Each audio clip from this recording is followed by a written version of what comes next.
আসসালামু আলাইকুম। আজকে আমি তৈরি করব 10 মিনিটে ভাপা রোল পিঠা।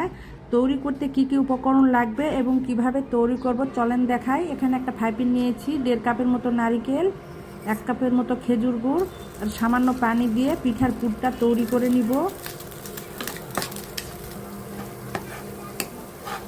পিঠার পুরটা আমার রেডি। এখন আমি পানি দিব। পিঠার ডো তৈরি করার জন্য একটু লবণ হাফ চামচ তেল, এরপরে ময়দা আর চালের গুঁড়া মিলে 1.5 কাপের মতো দিয়েছি। ডোটা আমার রেডি। এখন মেখে নিব। মেখে নিয়ে একটা রুটির মতো তৈরি করব, যাতে রুটির চেয়ে একটু সামান্য মোটা হয়। এরপর চারদিকে আমি কেটে নিয়ে স্কোয়ার করে নিয়েছি। পিঠার যে পুরটা তৈরি করে রেখেছিলাম এটা আমি বিছিয়ে নিব।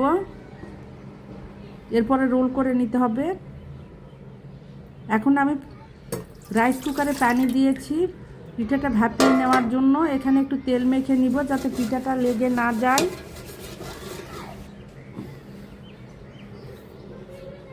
3 মিনিটের মতো ভাপিয়ে নিলেই হয়ে যাবে। এই পিঠাটা অল্প সময়ে হয়ে যায় এবং খেতে অসাধারণ লাগে।